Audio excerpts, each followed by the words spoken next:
آج ہم 9ویں کلاس شروع کر رہے ہیں۔ بسم اللہ والصلاۃ والسلام علی رسول اللہ۔ شیطان کے جو ہے نا شرارتیں آپ کہہ لیں رقیہ کے دوران بہت سے مریض شکایات کرتے ہیں کہ رقیہ سنتے وقت ان کے ذہن و جسم میں غیر معمولی چیزیں پیدا ہوتی ہیں جو ان کی توجہ اور خشوع کو کمزور کر دیتی ہیں۔ حقیقت یہ ہے کہ یہ سب شیطان کے حربے ہیں تاکہ وہ آپ کو رقیہ سے فائدہ اٹھانے سے دور کریں۔ ٹھیک ہے جی۔ اور شیطان کے بعض مشہور کوششیں ذہنی شرود، دنیاوی فکر اور پریشانی یاد آ جاتی ہے۔ ٹھیک ہے، 10 سال پرانا کوئی مسئلہ یاد آ جائے گا، وہ فلانا میرے ساتھ اس ٹائم لڑا تھا نا، فلانا اس ٹائم وہ ہو فلاں بات یاد، فلاں رشتہ دار کی، ہو فلاں بہن بھائی نے یہ کیا تھا، اچھا میں بتاؤں گا، اس کے بارے میں پلان سوچنا شروع کر دیتا بندہ۔ ٹھیک ہے، اور آپس میں لڑائی شروع ہو جاتی ہے گھروں میں بعض اوقات، آپس میں بہن بھائیوں کی، اچھا فلاں ٹائم میں تم نے مجھے یہ بولا تھا نا، وہ 10 سال پرانی بات یاد دلا دیتا ہے شیطان۔ ٹھیک ہے، اب غلبہ نیند یا زیادہ تصاوب جیسے نیند قابو پا رہی ہو، دل پر بوجھ یا بیزاری ڈالنا تاکہ پڑھائی طویل اور بے فائدہ لگے، اچانک درد یا تکلیف سر، سینہ یا معدے میں تاکہ توجہ ہٹ جائے۔ ٹھیک ہے، وساوس جیسے تمہیں فائدہ نہیں ہوگا یا یہ سب محض خیالات ہے، فضول چیز ہے جی ایک کلاس لینا، توجہ ہٹانا بھی ہے اس میں، معمولی کام موبائل یا تفریحات کی طرف مائل کر دینا، اندرونی شور اور سرسراہٹ، ٹھیک ہے، یہ عجیب سی مطلب حالت ہو جانا۔ اہم نقطہ یہ سب شیطان کی کوششیں ہیں کہ وہ آپ کو رقیہ اور رقیہ کلاسز سے دور کرے۔ حل اور حکمت عملی: ثابت قدم رہیں، صبر کریں، توجہ مرکوز چھوڑ دیں، اسکرین کو چھوڑ دیں، آپ اس پہ توجہ کریں، توجہ مرکوز کریں، ٹھیک ہے، اور نیت صاف رکھیں، ثابت قدم رہیں، علم رکھیں کہ یہ علامات اس بات کی دلیل ہیں کہ شیطان قرآن سے خوفزدہ ہے اور رقیہ اس پر اثر ڈال رہا ہے، یہ دلیل ہے اس چیز کی، اسی لیے تو رکاوٹیں آ رہی ہیں۔ ٹھیک ہے، صبر اور یقین کے ساتھ پڑھائی وغیرہ جاری رکھیں، اللہ کے فضل سے شفا جلدی آئے گی، یہ ذہن میں رکھنا ہے۔ بہت سے مطلب ہے کہ مریضوں کی یہ شکایات تھیں جو میں نے آپ کو بتائی ہیں۔ اللہ اکبر۔ ہم سب میں سے اکثر کے ساتھ یہ معاملہ ہوگا، اور مصیبت یہ ہے کہ فری کی چیز کی قدر نہیں ہے لوگوں کے پاس، مین چیز یہ ہے۔ اچھا، اب ہے اندرونی اور بیرونی مس کی مختلف انواع۔ رقیہ کے لیے میدان میں سب سے ضروری صلاحیت یہ ہے کہ وہ اندرونی اور بیرونی مس کو پہچان سکے۔ راقی کے لیے سب سے زیادہ یہ ضروری چیز ہے، خاص طور پر اگر یہ حسد یا جادو کے ساتھ ملا ہو، ٹھیک ہے، کیونکہ صحیح تشخیص ہی راقی کو مناسب علاج کی طرف رہنمائی دیتی ہے۔ اس سبق میں ہم مریض پر ظاہر ہونے والی علامات کی جامع موازنہ پیش کریں گے، جسمانی، جلدی، ذہنی، نفسیاتی، روحانی اور عصبی پہلوؤں کے ساتھ نیز جوڑوں اور عضلات کے درد تاکہ مختلف اقسام کو فرق کرنا آسان ہو جائے۔ اول، جسمانی علامات۔ اندرونی مس، جسم کے اندر منتقل ہونے والا درد، ٹھیک ہے، سر یا معدے میں مستقل بھاری پن، بھوک کی کمی یا ہاضمے کی خرابی، یہ اندرونی مس اندرونی علامتیں ہیں، اندرونی تکالیف ہے نا، بغیر طبی وجہ سے مسلسل تھکن، رقیہ کے دوران تشنجات یا دورے۔ بیرونی مس، جلد پر جنجناہٹ یا سنسناہٹ، شدید اندرونی تھکن کے بعد اعضاء میں لرزش، جسم پر سرد ہوا یا لمس محسوس ہونا، ٹھیک ہے، ٹچنگ محسوس ہونا، کوئی چیز ٹچ کر رہی ہے، نیند یا رقیہ کے دوران غیر ارادی حرکات۔ جلد کی علامات اندرونی مس کی اندر جگہ جگہ دھبے یا لالی داغ، مخصوص مقامات پر حرارت یا سردی، ٹھیک ہے، اندرونی ماس سے نا تو اندر سے دھبے وغیرہ لالی وغیرہ یہ بھی اندرونی علامات ہیں۔ مخصوص مقامات پر حرارت تو سردی بھی اندر سے ہی آتی ہے۔ رقیہ کے بعد بدلتے ہوئے رنگ کے زخم، نیلا، سبز۔ بیرونی ماس کیا ہے؟ بیرونی علامات ہوں گی، اوپر سے خراشیں جو آتی جاتی ہیں، ٹھیک ہے، باہر سے کوئی چیز کٹ لگا کے چلی گئی ہو، ہیں جی، کٹ لگ گیا، جیسے کہ واقعی کسی نے مارا ہے کٹ، ناخن، یہ باہر سے سمجھے کوئی جن آپ کے کو تنگ کر رہا ہے۔ جلد پر سوئی جیسا جو ہے نا، سوئی جیسے چبھ رہی ہو، بیرونی ہے نا، بیرونی مس۔ عارضی خارش یا سرخ دھبے جو جلدی ختم ہو جائیں، ٹھیک ہے۔ ذہنی علامات، اندرونی مس میں ذہنی انتشار ہوتا ہے اندر سے، یہ بھی غیر معمولی بھول چوک، یہ بھی اندر سے ہے۔ پڑھائی یا توجہ میں خلل، یہ بھی اندر سے ہے۔ سمعی یا بصری مطلب ڈسٹربنس، ہیلوسینیشن۔ اب بیرونی مس میں خیالات کا تیز بکھرنا، بیرونی ہے نا، خیالات وغیرہ کا تیز بکھر جانا، وقتی وسوسے جو ذکر سے ختم ہو جائیں، وضو اور ذکر اللہ یہ ضروری ہے۔ کسی چیز کے گزرنے یا پیچھے ہونے کا تصور، پاس سے ایک دم چیز کو گزر کی گئی ہے، ہوا کا جھونکا، کان کے قریب ہوا جیسے ایک دم اسے ایسے لگتا ہے کوئی چیز گزری ہے، جیسے کوئی چڑیا کا پر مار کے گزری ہے۔ ایک تو یہ اڑنے والے جن کی علامت ہے، اور دوسرا بیرونی مس۔ بیرونی مس کے طور پر وہ بھی آ سکتا ہے نا، کسی چیز کے گزرنے یا پیچھے ہونے کا تصور، کوئی کھڑا ہے جی پیچھے، دیکھو تو کوئی بھی نہیں۔ چہارم، نفسیاتی علامات اندرونی مس کے اندر، ٹھیک ہے، اور شدید سینے کا دباؤ، اندر سے تکلیف ہے یہ بھی۔ غیر منطقی خوف، یہ بھی اندرونی چیز ہے، اندرونی علامت۔ تنہائی اور رونے کی خواہش، اندر سے آتا ہے، یہ بھی دل کرتا ہے بندے کا۔ جلدی غصہ اور بیزاری، اندر سے یہ بھی، بیزاری بھی، خوشی بھی، غصہ بھی اندر سے ہی ہوتا ہے نا۔ بیرونی ماس میں کیا ہے جی؟ سونے میں ہلکا اضطراب، اکیلا بیٹھنے میں ڈر، دائیں بائیں کوئی چیز محسوس ہونا، بار بار پریشان کن خواب۔ روحانی علامات اندرونی مس میں نماز اور قرآن سے دوری، اندر سے دل کر رہا ہے یہ۔ عبادت کے دوران توجہ کی کمی، یہ بھی اندرونی مس۔ رقیہ سننے میں دشواری، اندر سے دل نہیں کر رہا۔ بیرونی جن، بیرونی مس کے اندر کیا ہے؟ اذکار میں بھاری پن ہوتا ہے، قرآن سننے میں ہلکی بے ترتیبی ہوتی ہے، بیرونی ہے نا، ٹھیک ہے۔ اذکار آپ باہر سے پڑھتے ہیں، قرآن سننے میں ہلکی سی بے ترتیبی، سننا بھی کانوں سے، باہر سے ہی آواز آتی ہے تو کانوں تک پہنچتی ہے نا، بیرونی چیزیں۔ خوابوں میں جن کا واضح ظہور، جن واضح طور پر آتا ہے۔ اچھا، اعصاب کے علامات، عصبی علامات اندرونی مس کے لیے، پڑھائی کے دوران شدید دورے، تشنجات، اکڑاؤ پن، اندرونی مس کے اندر، ٹھیک ہے جی، کیونکہ اندر سے ہے نا یہ بھی، اکڑاؤ پن اور جسم اکڑ جانا اور یہ تکلیف۔ اچانک غشی یا دورہ، اندر سے شدید لرزش، قابو نہ آنے والی، یہ بھی اندر سے تکلیف۔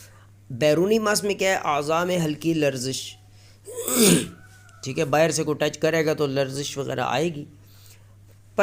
پلک یا انگلیوں میں جھٹکے،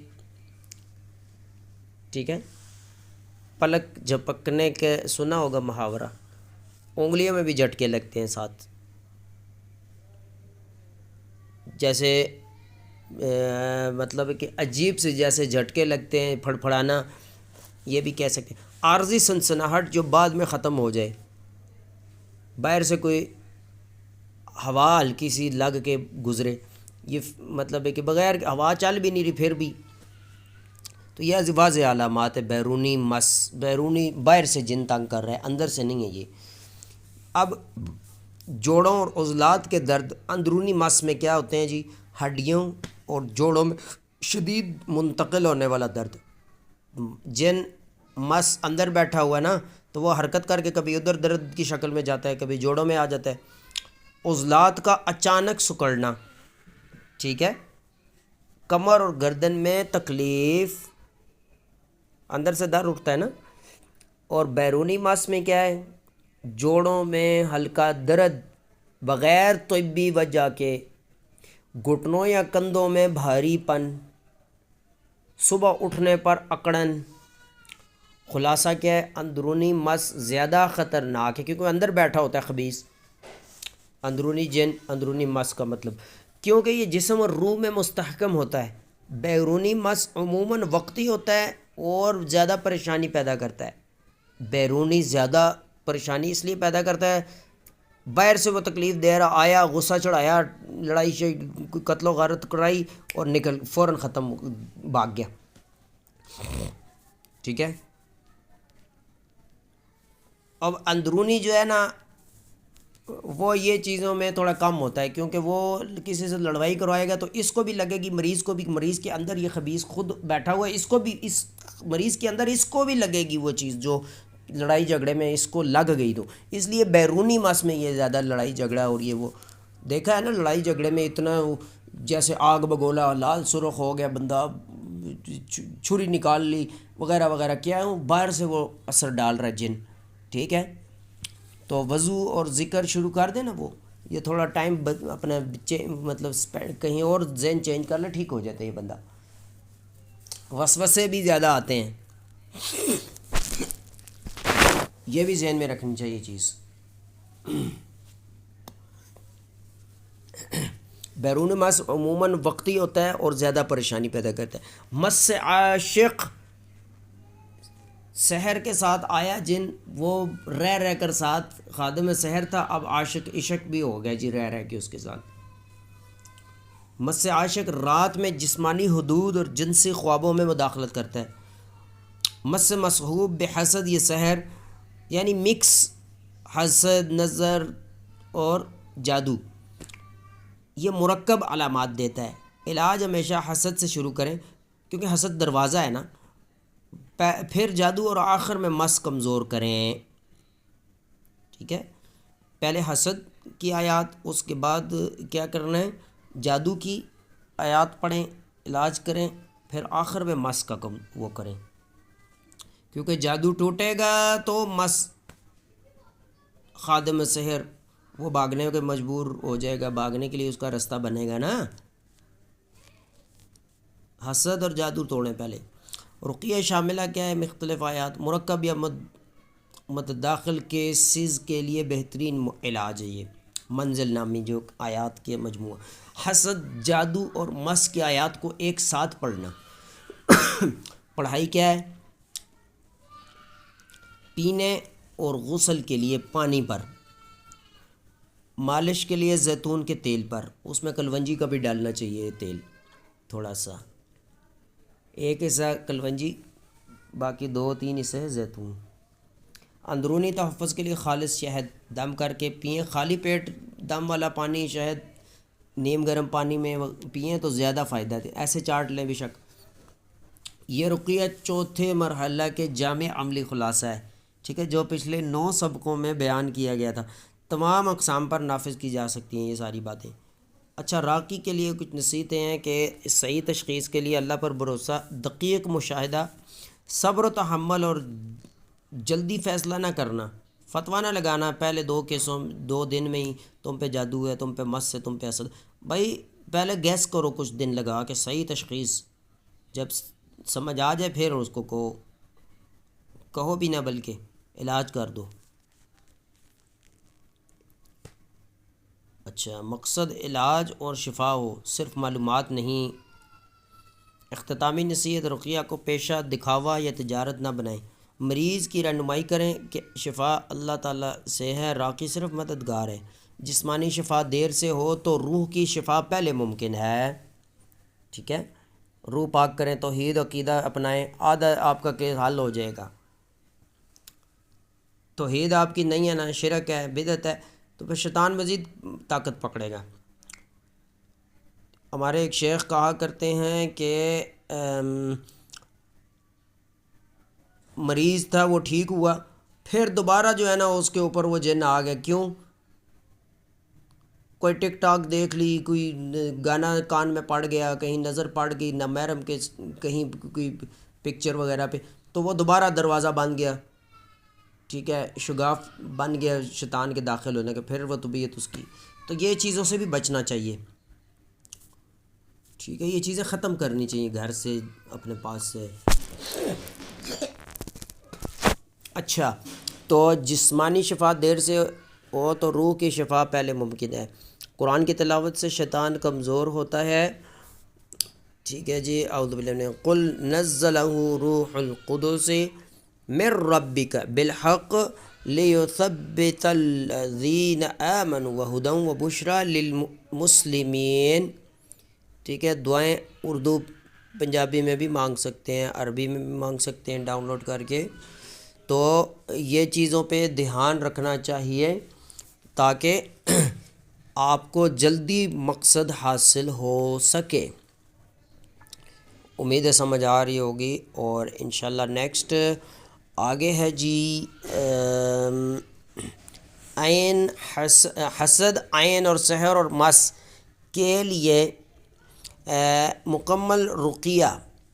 ٹھیک ہے، یہ میں پہلے بیان کر چکا ہوں. فاتحہ اور سورہ بقرہ کی ابتدائی آیتیں، آیت الکرسی، بقرہ کی آگے مزید آیات، اور اللہ بھلا کرے آپ کا آیت الکرسی 4 کل، بقرہ کی آخری 2 آیتیں وغیرہ، یہ ساری چیزیں، اور بھی فلق ناس، اور یہ آپ کو مل سکتی ہیں آیتیں، یہ PDF ہم سے منگوا سکتے ہیں. ہر چیز کی علیحدہ آیتیں ہمارے پاس پڑی ہوئی ہیں. کوئی میرا خیال ہے 100 کے قریب پڑے ہوں گے PDF. ٹھیک ہے، اڑنے والے جن کے لیے یہ آیتیں ہیں، حسد کے لیے یہ آیتیں ہیں، نظر کے لیے یہ، مس کے لیے یہ، مس سے خارجی کے لیے یہ، مس سے داخلی کے لیے یہ، سحر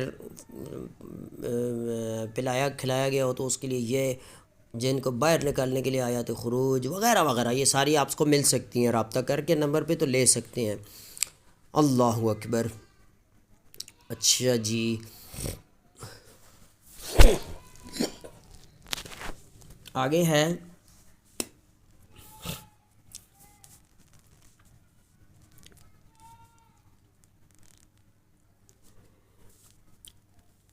نیکسٹ. مطلب ہے کہ یہ ہر سبق کا تک درست اور آسان رسائی فراہم کی جائے، آپ کو یہ ذہن میں رکھنا ہے.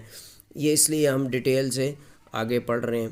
ٹھیک ہے، جس نے انسان کو، وہ الحمدللہ اللہ رب العالمین ہے وہ جس نے انسان کو علم سکھایا جو وہ نہیں جانتا تھا، اور جس نے رقیہ شریعہ کو نور، رحمت، شفا بنایا. ان کے لیے جو اس پر یقین کے ساتھ عمل کریں، نبی علیہ السلام پر درود السلام ہو. تمام جہانوں کے لیے جن کو رحمت اور حق کی ہدایت بنا کر بھیجا گیا. اچھا جی، ہر سبق تک درست آسان مراحل کو ذہن میں بٹھانا اور انہیں الگ الگ سبق کے بجائے ایک مربوط سلسلے کے طور پر سمجھنا، یہ ذہن میں رکھنا ہے. راکی کے لیے رہنمائی ہے تاکہ وہ ہر مرحلے کے اصول یاد رکھے. طالب علم کو صحیح تشخیص کے طریقہ کار کی تیاری دینا، صرف علامات سننے تک محدود نہ رہیں. ذہن کو 5 مرحلوں میں داخل ہونے سے پہلے تیار کرنا جو گہرائی کی بنیاد ہے. مراحل کا ترتیب جان بوجھ کر رکھی گئی ہے، اس لیے کسی مرحلے کو چھوڑ کر آگے نہ بڑھیں، کیونکہ صحیح فہم بتدریج جمع ہوتا ہے. مرحلہ اول، سبق اول الرقیہ شرعیہ کیا ہے اور راقی شرعی کون ہے. ٹھیک ہے، یہ کیا ہے؟ اللہ سے مدد مانگنا، اور یہ ڈیٹیل آ چکی ہے پچھلے سوالات امتحان میں. رقیہ شرعیہ اور جادوگر دجال میں کیا فرق ہے؟ راقی شرعی اور راقی معالج میں فرق. ٹھیک ہے، غیر شرعی راقی یہاں لکھنا ہونا چاہیے تھا ان کو. الرقیہ شرعیہ کے سفر کی ابتدا کیسے کریں؟ رقیہ کے آداب، گھر اور اہل خانہ کو رقیہ سے محفوظ کرنے کے طریقے، گھر میں جادو کی موجودگی یا آثار اور اس کا باطل کیسے کریں؟ کیڑوں کے جادو سے نمٹنا اور انہیں رقیہ سے دور کرنا، گھر کو جادو اور کیڑوں سے محفوظ کرنا، رقیہ شرعیہ کے اگلے مرحلے کے لیے تیاری۔ ٹھیک ہے، مرحلہ دوم، روحانی، جسمانی اور نفسیاتی بیماری میں فرق، مصروع یہ تشدد زدہ شخص کو کیسے جگائیں؟ ٹھیک ہے، روحانی مریض کے ساتھ رقیہ کے دوران تعامل، رقیہ کے دوران راقی کے لیے حفاظتی تدابیر، عملی طور پر رقیہ پڑھنا اور مکمل سیشن کا انتظام، حسد، تعریف، اسباب، علامات اور مشابہ علامات، جادو، تعریف، اسباب، علامات اور مشابہ علامات، مس کی تعریف، اسباب، اقسام، علامات اور مشابہ علامات، حسد، جادو اور مس کے درمیان موازنہ، حسد، جادو اور مس میں فرق اور تمیز، فہم، علامات الرقیہ کے دوران۔ ٹھیک ہے جی، آگے ہے مرحلہ سوم، دوسرا مرحلہ ختم، تیسرا مرحلہ کی تیاری۔ ٹھیک ہے، سیشن کی تیاری اور مریض سے علامات کے بارے میں سوال، رقیہ کے دوران سیشن کے ضوابط، عملی شرعی تربیت، سیشن میں حسد کی تشخیص، عملی تربیت، سیشن میں جادو کی تشخیص، سیشن میں مس کی تشخیص، سیشن میں علاج حسد کا، سیشن میں علاج جادو کا اور مس کا، علاج میں موازنہ حسد اور جادو اور مس، شدت اور دورانیہ کتنا ہونا چاہیے، یہ ساری چیزیں آئیں گی۔ ٹھیک ہے، عدم شفا کے اسباب کیا ہیں؟ اب مرحلہ رابع، مس کاذب یا تمثیلی ایکٹنگ یعنی جن ڈالنا خود کو، اس کے کیا نقصانات ہیں، اس کے لیے ڈیٹیل ہے۔ اب مس تمثیلی بولتے ہیں اس کو، دوسرا ہے مس وہمی، نفسیاتی مریض کو بولتے ہیں یہ، اور مس حقیقی بولتے ہیں اوریجنل جن جادو کے بن مریض کو۔ تمثیلی، وہمی اور حقیقی مس میں فرق، یہ بھی انشاءاللہ نیکسٹ ہم پڑھیں گے۔ مس داخلی یہ پڑھ چکے ہیں، اس کے آگے ڈیٹیل آئے گی، اب پڑھ چکے ہیں یہ سارا کچھ ہم پچھلی کلاسوں میں۔ مس داخلی، تلبیس، ٹھیک ہے۔ اب مس خارجی کیا ہے، علامات و اسباب کیا ہے، ٹھیک ہے۔ مس طائفی یعنی ایک سے زیادہ جن چمڑے ہیں اس کے علامات و اسباب، علاج کیا ہے۔ مس عاشق جب یہ بن جاتا ہے، ابھی ہم نے پڑھا ہے نا، اس کے علامات اسباب علاج کیا ہیں، ٹھیک ہے۔ مس کشیدہ اور حسد کے ساتھ، ٹھیک ہے، یہ ڈیٹیل آئے گی۔ متعدد اصابات، مس، حسد اور جادو، یہ تینوں بعض اوقات ایک مریض میں بھی جمع ہو سکتی ہیں۔ داخلی اور خارجی مس کا عملی موازنہ کیا ہے، ٹھیک ہے۔ اختتام کیا ہے، الرقیہ شرعیہ شامل الحسد والعین والسحر والمس، یہ بھی انشاءاللہ الحمدللہ ہم نے پڑھ لیا، آگے بھی اس کی ڈیٹیل بھی پڑھیں گے، الحمدللہ پڑھ لیا، انشاءاللہ آگے ڈیٹیل پڑھیں گے۔ یہ علم صرف ذہنی مہارت یا انسانی فطانت نہیں، بلکہ ایک امانت اور ذمہ داری ہے۔ اس کا نور صرف اس کے لیے کھلتا ہے جس نے نیت صاف کی، اللہ کے ساتھ سچ بولا، ہدایت مانگی۔ کئی راقی علامات جانتے تھے لیکن تشخیص میں کامیاب نہ ہوئے، اور کئی کم علم افراد نے صدق و ورع کی وجہ سے اللہ نے انہیں کامیابی عطا کی۔ اللہ اس علم کو صرف اپنے لیے خالص فرما، ہمارے لیے نور بنا اور ہمیں اپنے بندوں کی شفا کا سبب بنا، ہم جاہل یا حماقت کرنے والوں میں شامل نہ فرما۔ اللہ بصیرت، رہنمائی اور رحمت عطا فرما، ہمیں خیر کے دروازے کھولنے والا، شر کے دروازے بند کرنے والا بنا، اور نبی صلی اللہ علیہ وسلم پر بہت زیادہ درود و سلام بھیج، آمین یا رب العالمین۔ جی پینے کا پانی تھوڑا دیں مجھے۔ اچھا، اور اب ڈیٹیل ہے آگے، انشاءاللہ آگے ڈیٹیل ان کی آگے جو ہم پڑھی ہے نا ہم نے، اسی کی آگے انشاءاللہ آگے مزید ڈیٹیل آئے گی، ڈیٹیل ڈیپلی آگے اس کو انشاءاللہ چیک کریں گے۔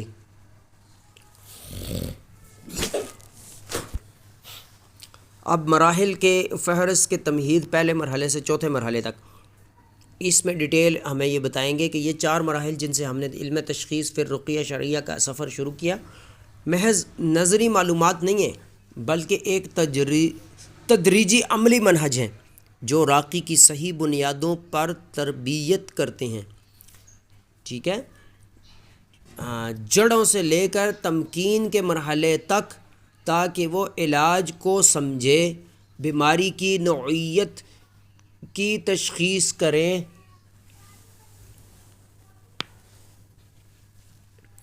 ٹھیک ہے، اور متعدد روحانی امراض کے باہمی اختلاط میں فرق کر سکے۔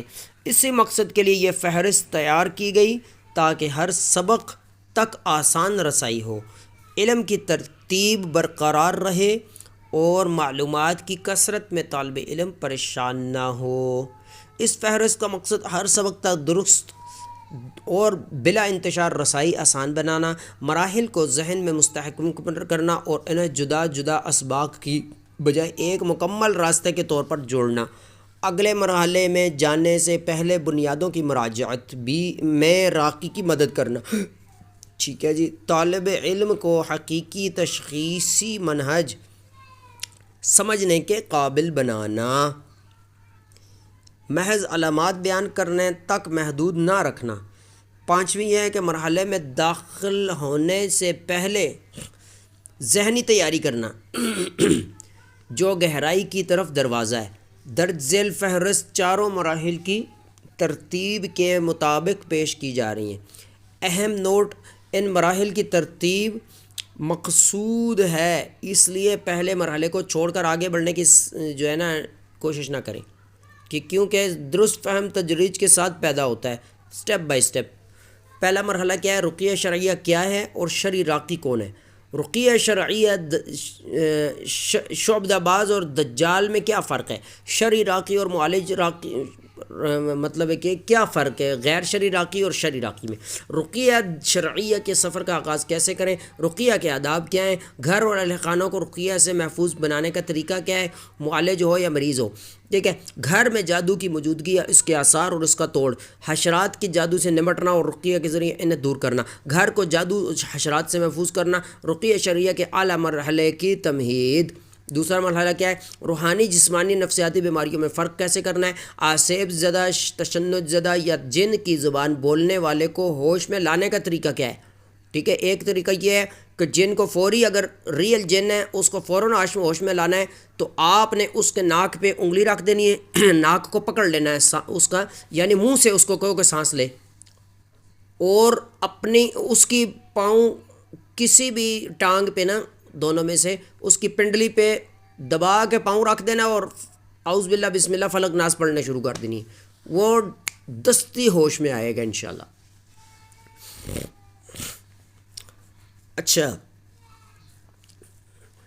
یہ ہے اچھا جلسہ رقیہ کے دوران روحانی مریض سے معاملہ کرنے کا طریقہ کیا ہے؟ راقی کی بنیادی حفاظتی تدابیر جلسے کے سے پہلے، دوران اور بعد میں، عملی طریقے سے رقیہ پڑھنا اور مکمل جلسے کی ترتیب۔ حسد، تعریف، اسباب، نمایاں اور مشابہ علامات۔ جادو کی تعریف، اسباب، نمایاں علامات اور مشابہ علامات کیا ہیں؟ مس اور عصیب، ٹھیک ہے، تعریف، اسباب، اقسام، نمایاں اور مشابہ علامات۔ جو مس ہوتا ہے نا اندرونی، اس کو عصیب بھی کہتے ہیں، ٹھیک ہے، اور مشابہ علامات کیا ہیں؟ حسد، جادو اور مس کا تقابلی جائزہ کیا ہے؟ کمپیریزن۔ حسد، جادو اور مس میں فرق اور امتیاز، فہم، علامات دوران رقیہ۔ تیسرا مرحلہ، دوسرے مرحلے کا اختتام اور تیسرے کی تمہید کیا ہے؟ مریض سے ملاقات اور علامات کے بارے میں سوالات، جلسے کے شرعی ضوابط، عملی تربیت، دوران جلسہ حسد کی تشخیص، دوران جلسہ جادو کی تشخیص، دوران جلسہ مس کی تشخیص، تینوں کی تشخیص کا تقابلی عملی جائزہ، دوران جلسہ حسد کا علاج، دوران جلسہ جادو کا علاج، دوران جلسہ مس کا علاج، علاج کا تقابلی جائزہ اور کون سا زیادہ سخت اور طویل ہے، شفا نہ ہونے کے کیا اسباب ہیں۔ من مرضی ہیں مریضوں کی اپنی، میرے تجربے میں یہی آیا ہے۔ اچھا چوتھا مرحلہ کیا ہے؟ جھوٹا یا نمائشی مس، ایکٹنگ۔ دوسرا ہے نفسیاتی مس، ایکٹنگ، جھوٹ تو نہیں بول رہا لیکن واقعی اس کے نفسیات اس طرح بار بار جنوں والے مریضوں سے مل کے دیکھ کے وہ بیٹھ گئی اس کے دماغ میں، وہ ڈر دور کرنا چاہیے ایسے مریض کا۔ نمائشی اور وہمی اور حقیقی مس میں کیا فرق ہے؟ اندرونی مس، بیرونی مس، علامات، اسباب، علاج۔ طائفی یعنی طائف کہتے ہیں گروپ کی شکل میں جنات اٹیک کر رہے ہیں، ایک نہیں ہے جن۔ علامات کیا ہیں، اسباب کیا ہیں، علاج کیا ہے اس کا۔ عاشق مس، جو علامات اور اسباب اور علاج کیا ہے اس کا۔ ٹھیک ہے. حسد کے ساتھ ملا ہوا مس، علامات، اسباب اور علاج کیا ہے؟ متعدد روحانی جو مصیبتیں ہیں، مس، حسد اور جادو کا اجتماع بھی ہو جاتا بعض اوقات کے مریض میں. حسد بھی ہے، نظر بھی ہے، مس بھی ہے، ٹھیک ہے، گھیرا ڈال دیا مصیبتوں میں. اللہ اکبر. اللہ محفوظ فرمائے اور جو اس میں مبتلا ہیں اللہ شفا کاملہ عاجلہ عطا فرمائے. اندرونی اور بیرونی مس کا تقابلی اور عملی جائزہ کیا ہے؟ حسد، نظر اور جادو اور مس کے لیے جامع رقیہ، ٹھیک ہے، جس میں ساری چیزیں شامل ہونے چاہیے. سمجھ آ گئی ہے جی؟ ذیشان صاحب آپ تھوڑی سی اس کی ڈیٹیل بیان کریں، کیا سمجھ آئی ہے؟ جی گائے صاحب میں تو آ رہی ہے. تو آپ نے شروع کیا تھا تقریباً شیطان کی مستیاں، کہ شیطان جب شروع کرتے ہیں علاج ہوا ہے تو شیطان تنگ کرتا ہے، انسان کو نیند آنے لگتی ہے، کوئی خیالات آنے لگتے ہیں، کوئی پاسٹ کی کوئی چیزیں یاد آنے لگتی ہیں، تاکہ اس کا دھیان ادھر بیٹھے اور یہ جو شرعی رقیہ ہے اس سے اپنا دھیان ہٹا کے دنیاوی خیالات ہیں ان کی طرف لے کے جائے، تاکہ ان جنات کی جو ہے نا جان چھٹے. تو مختلف قسم کی باتیں کرتے رہتے ہیں. تو اس میں راکی کو چاہیے کہ یا مریض کو چاہیے کہ نیت اپنی صاف رکھیں اور صبر یقین کے ساتھ جو ہے پڑھائی جاری رکھیں اور امید یہ رکھنی چاہیے کہ اللہ تعالیٰ شفا عطا فرمائیں گے. اور اس میں پھر آپ نے اندرونی اور بیرونی مس کی ذکر کیا ہے کہ اندرونی مس میں جسم کے اندر کچھ علاماتیں جو ہوتی ہیں وہ ظاہر ہوتی ہیں، جیسے بھوک کی کمی ہوتی ہے، ہاضمے کی خرابی ہے، سر میں درد وغیرہ ہوتا ہے. اور بیرونی نس میں یہ ہوتا ہے کہ جسم کی مختلف اعضاء میں لرزش وغیرہ ہوتی ہے، ایسا محسوس ہوتا ہے سم ٹائمز کہ کوئی چیز آپ کو باہر سے ٹچ کر رہی ہے. اور جسم کے مختلف مقامات پہ حرارت وغیرہ محسوس ہوتی ہے، اور مطلب اور ایسے لگ رہا ہے کبھی کبھی ایسا لگتا ہے کوئی چیز آپ کو کٹ کر رہی ہے، خراشیں وغیرہ محسوس ہوتی ہیں. تو اس طرح سے اور کچھ ذہنی علامات ہوتی ہیں، اس میں یہ ہوتا ہے کہ انسان بھول وغیرہ جاتا ہے بہت سی باتیں. اور بیرونی میں ہوتا ہے کہ خیالات وغیرہ جو ہے نا مختلف مطلب بکھرے ہوئے خیالات انسان کو آتے ہیں، وسوسے آتے ہیں، تو وضو کرنا چاہیے اور اللہ کا ذکر اس میں کرنا چاہیے، تو اس سے بہتری آتی ہے. اور بیرونی مس میں یہ بھی ہوتا ہے کہ اچانک سے کوئی ایسا محسوس ہوتا ہے کہ کوئی چیز اچانک سے گزر گئی ہے، یا کوئی آپ کو ایسا محسوس ہوتا ہے کہ کوئی بندہ میرے قریب کھڑا ہوا ہے، کوئی پیچھے کھڑا ہوا ہے، لیکن جب نظر ڈالتے ہیں تو نہیں ہوتا. اس میں شدید سینے وغیرہ پہ دباؤ ہوتا ہے، تو اس طرح کی چیزیں ہوتی ہیں. تو اس میں اپنے یہ بتایا کہ اندرونی مرض جو ہے وہ زیادہ خطرناک ہوتا ہے کیونکہ انسان کے اندر موجود ہوتا ہے، اور بیرونی مرض جو ہوتا ہے وہ عارضی ہوتا ہے. یہ ہے کہ اس کو وہ جلدی ختم بھی ہو سکتا ہے، لیکن اندرونی مرض اس لیے زیادہ خطرناک ہوتا ہے کیونکہ وہ انسان کے اندر موجود ہے، تو وہ اس کو اندر سے باہر نکالنے کے لیے زیادہ محنت کی بھی ضرورت ہوتی ہے. اور اس طرح کی چیزیں اس میں یہ ہے کہ جادو اور حسد، سیر اور آیات کی جو آیات ہے وہ پڑھ کے پانی پینا چاہیے، اور صبح خالی پیٹ پئیں تو زیادہ بہتر ہوتا ہے، شہد وغیرہ ڈال کے، اور دم وغیرہ کر کے زیتون کے تیل کے اوپر روز رات کو ٹائم جسم پہ لگانا بھی چاہیے. اور اس میں آپ نے یہ بتایا کہ راکی کو چاہیے کہ صفات بھی اس کی بتائی تھی آپ نے کہ اس کو تحمل سے کام لینا چاہیے، ماشاء اللہ. اللہ پہ بھروسہ رکھنا چاہیے، اور عقیدہ جو ہے نا اپنا درست رکھنا چاہیے، عقیدے کی خرابی نہیں ہونی چاہیے بہتر نتائج حاصل کرنے کے لیے. اور مریض کی جو غفلت ہوتی ہے سم ٹائمز اس سے یہ ہوتا ہے کہ انسان دوبارہ سے ایک جادو ختم ہو رہا ہوتا ہے، وہ دوبارہ سے اس پہ حاوی ہو جاتا ہے، جس میں مریض کی غلطی ہوتی ہے کہ وہ گناہوں میں مبتلا ہوتا ہے، کسی نامحرم کو دیکھ لیتا ہے یا کسی ٹک ٹاک کی ویڈیوز یا کوئی اس طرح شیطانی جو چیزیں ہوتی ہیں، ٹی وی ڈرامہ، اس کے ساتھ دوبارہ اٹیچ ہوتا ہے. جیسے اٹیچ ہوتا ہے تو وہ جو اس پہ جادو کا علاج ہو رہا ہوتا ہے وہ کمزور پڑ جاتا ہے اور شیطان ہاں، پھر سے جزاک اللہ خیر، ماشاء اللہ آپ دھیان سے سنتے ہیں، اس کا مطلب ہے یعنی کامل سمجھ آ گئی ہیں۔ الحمدللہ چلیں، بتا ہوگا اچھا آگے جو مین چیز ہے نا دین کو، اب بعض لوگ نا علم چھپاتے ہیں، یہ غلط بات ہے، ٹھیک ہے، یا اس نیت یہ شرط قسم لے کے بتاتے ہیں کہ بتانا نہیں جی آگے کسی کو، بھائی کیوں نہ بتائیں، تم جی نے جی قبر میں لے کے جانا ہے یا ماں کے پیٹ سے لے کے آئے ہو، ادھر دیا ہے اللہ نے دنیا میں آنے کے بعد تمہیں، تو ادھر پھیلاؤ، خدمت کرو لوگوں کی، کون سی کوئی خاص چیز ہے اتنی؟ سب سے خاص چیز قرآن اور سنت ہے، جب وہ نہیں چھپائی ہمارے پیدا کرنے والے نے ہم سے، نبی نے نہیں چھپائی، تو تم یہ 2% کا علم جو باقی ہے وہ سے چھپا رہے ہو، دنیا کمانے کے جو ذرائع ہیں۔ خیر رقیہ تو بہت بڑا علم ہے، قرآن و سنت ہے یہ تو، ٹھیک ہے، باقی مطلب ہے کہ رزق کمانے کے بھی غور نہیں بتاتے لوگوں کو لوگ، میں ان کو 2% کا کہہ رہا ہوں، رقیہ شریعہ تو قرآن و صحیح سنت کا علم ہے، اس کی تو کیا ہی بات ہے ماشاءاللہ، تو یہ تو بدرجہ اولا، اس کو چھپانا نہیں چاہیے۔ اب دین کوئی راز نہیں ہے بلکہ صحیح اتباع ہے، علم اور رقیہ کے نام پر عہد و قسم لینے سے سخت تنبیہ، یہ ایک واضح، یہ راقی صاحب ہیں، یہ شیخ ہمیں کچھ سکھانا چاہ رہے ہیں اس میں، یہ دھیان سے سنیں، یہ ایک واضح اور براہ راست پیغام ہے، ٹھیک ہے، ہر اس شخص کے لیے جو حق کا طالب ہے اور علم، رقیہ اور شفا کی تلاش میں ہے، جان لو اللہ تمہیں محفوظ رکھے کہ اللہ کا دین نہ پراسرار ہے، نہ بند، نہ کسی اجنبی رسم و رواج کا محتاج، یہ دین واضح اور روشن ہے، اس کا دروازہ کھلا ہے، اس کا راستہ سیدھا ہے، اس میں کوئی ٹیڑھ نہیں، یہ وہ دین ہے جو اللہ نے تمام جہانوں کے لیے نازل کیا، سب انسانوں کے لیے، نہ کسی ایک کا حق ہے، نہ کسی گروپ کا خفیہ سرمایہ ہے، نہ کسی قسم، عہد یا پوشیدہ راز کا پابند، لیکن اس دور میں کچھ لوگ دین اور رقیہ کا لبادہ اوڑھ کر کہتے ہیں میں تمہیں علم نہیں دوں گا جب تک تم قسم نہ کھاؤ، جب تک تم عہد نامے پر دستخط نہ کرو، جب تک تم اللہ اور اس کے فرشتوں کو گواہ نہ بناؤ، جب تک تم راز افشا نہ کرنے کا وعدہ نہ کرو، وہ بات کو خشوع، صداقت اور تقوی کا رنگ دیتے ہیں اور تم سمجھتے ہو کہ وہ حق پر ہیں، حالانکہ یہ اندھیروں کی طرف پہلا دروازہ ہے۔ ہاں غلط بندہ ہے تو اس کو آپ سمجھا دیں کہ بھائی یہ مس یوز نہیں کرنا یہ علم،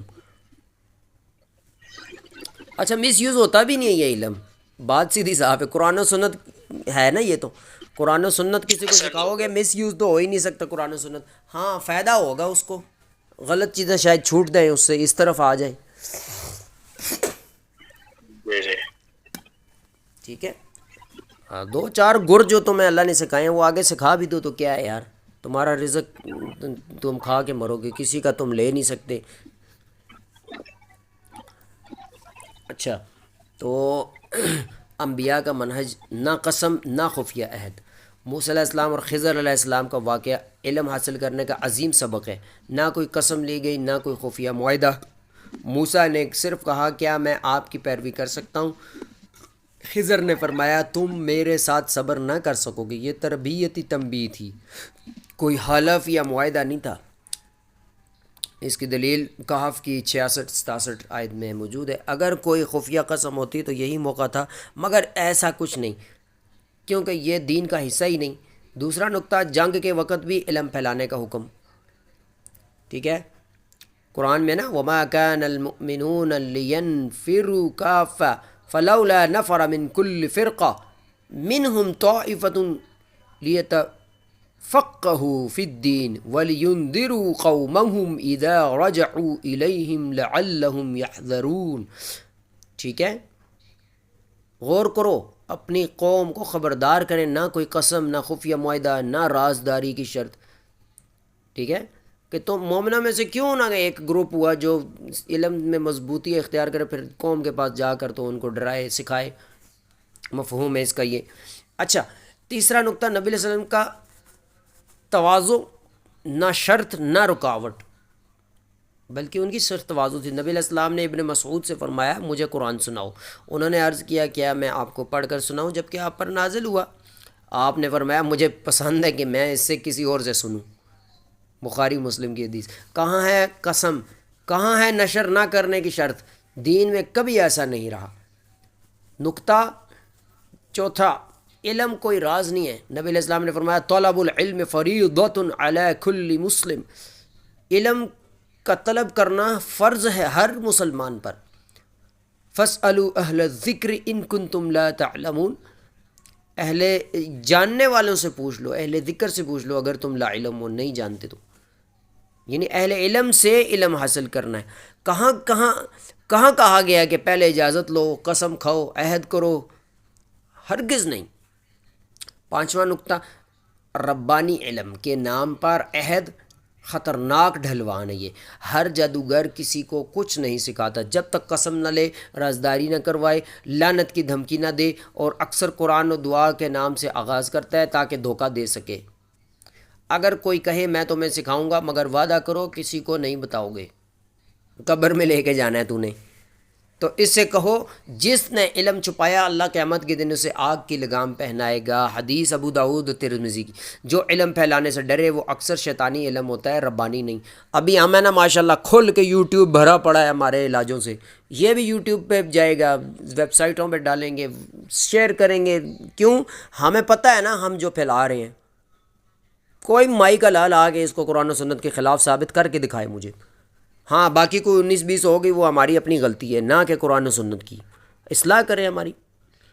تاج کمپنی کے قرآن کے بھی سائٹ پہ لکھا ہوتا ہے کہ اس میں کوئی غلطی پاؤ تو مطلع کرو، اطلاع دو، تاکہ زیر زبر پیش کی کوئی غلطی ہے تو وہ ٹھیک کی جائے نیکسٹ پرنٹ میں۔ ایسے ہی ہوتا ہے نا۔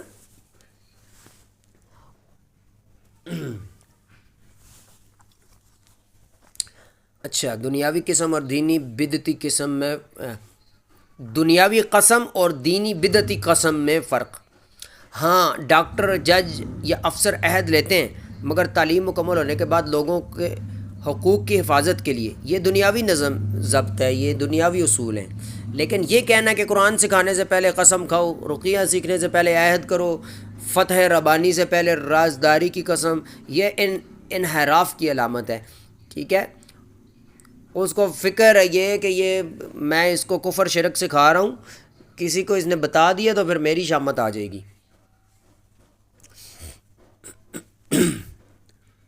خلاصہ کیا ہے؟ شرعی علم اور رقیہ کسی کی اجازت کی محتاج نہیں۔ جو قسم یا خفیہ عہد شرط بنائے اس کے پیچھے گمراہی یا غرور ہو سکتا ہے، اس سے بچیں، نہ سیکھیں اس سے۔ اللہ کا دین روشن اور واضح ہے، خفیہ نظام پر نہیں چلتا، ڈنکے کی چوٹ پر میدان میں چلتا ہے۔ جس علم کے پھیلانے سے خوف ہو وہ عموماً شیطانی ہوتا ہے۔ قد جاءکم من اللہ نور و کتاب مبین، یہ ہے، یہ کوئی خفیہ کتاب نہیں بلکہ روشن اور واضح ہے۔ اگر ایسا دروازہ ملے جو فوراً بند کر دو اور کہو حسبی اللہ، یہ دین محمد نہیں صلی اللہ علیہ وسلم۔ قرآن و سنت کو مضبوطی سے تھام لو، چاہے باطل ہزار انداز سے سجا ہو۔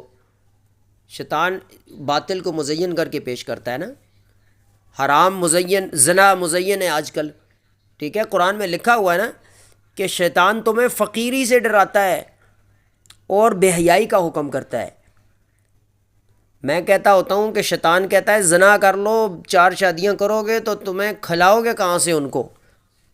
میں یہ مفہوم بیان کرتا ہوتا ہوں، میرا اپنا ایک دماغ میں یہ میرا تجربہ ہے۔ ٹھیک ہے،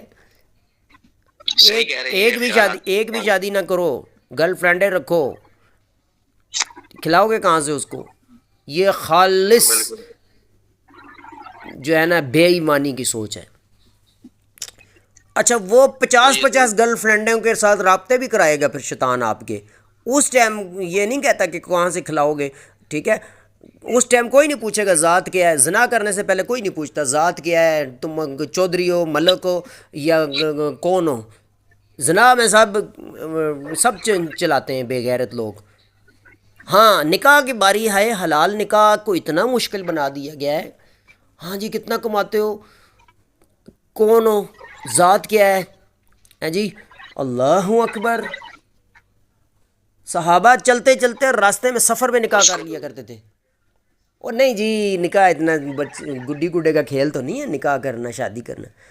تو تم زنا جو منہ مار رہے ہو، آنکھوں کا زنا کر رہے ہو، لڑکیاں تاڑ رہے ہو بازاروں میں اور ٹی وی پہ، موبائل سکرینوں پہ، وہ زنا ٹھیک ہے؟ وہ گڈی گڈے کا کھیل ہے. اچھا 4 شادیوں کے بارے تکلیف شروع ہو جاتی ہے سب کو. حلال، یہ حلال ایسے روکتا ہے شیطان، انسانوں کے منہ سے بھی بول کے روکے گا آپ کو. وہ نہیں نہیں کیڑے کمچ پہ گئے ہو یار، کنا نال بہنا شروع کرتے ہیں تسی. کیسے ذہنیت ہو رہی ہے آپ کی، یہ 4 شادیاں 4 شادیاں. او یار ٹھیک ہے، قرآن کہتا ہے 1 2 3 4، میں نہیں کہتا 4 ہی کرو، لیکن جتنا مضبوط آپ اپنا حصار لگائیں گے اتنا ٹھیک رہیں گے. میں کہتا ہوتا ہوں یہ حلال کی 4 شادیاں عورتوں پہ ایک اللہ کی طرف سے رحمت ہے، ان کے مردوں کو 50 زناؤں سے بچاتی ہیں یہ 4 شادیاں.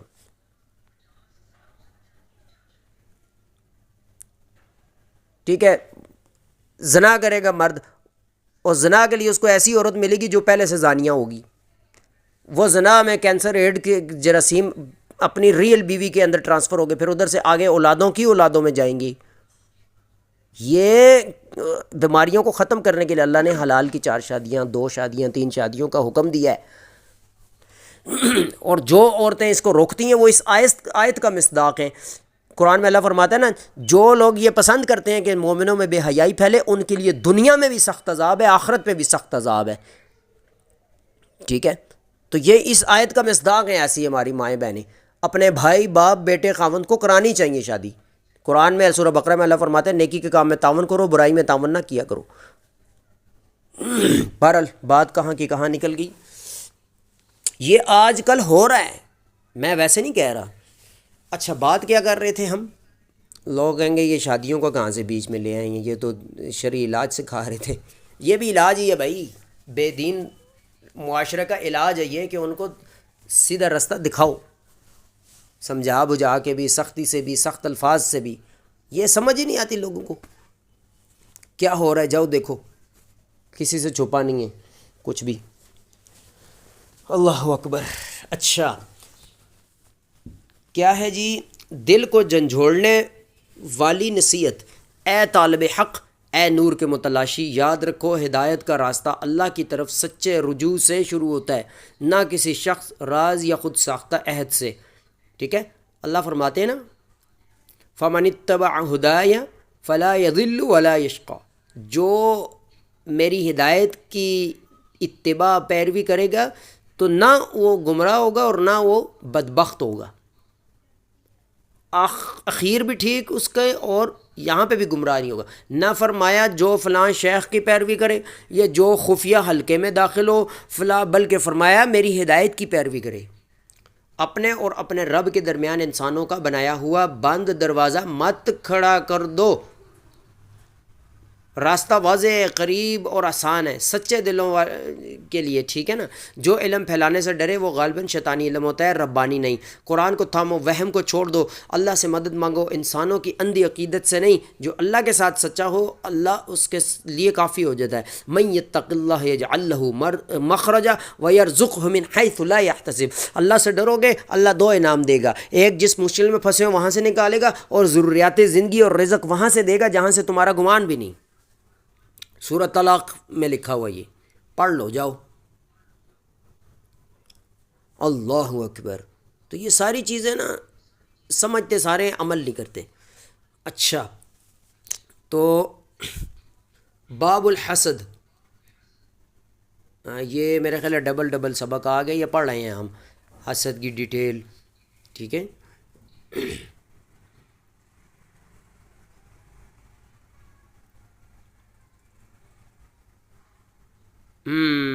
ٹھیک ہے پڑھ لیتے ہیں. یہ کوئی نیو چیز ہے، اس میں ڈیٹیل مزید.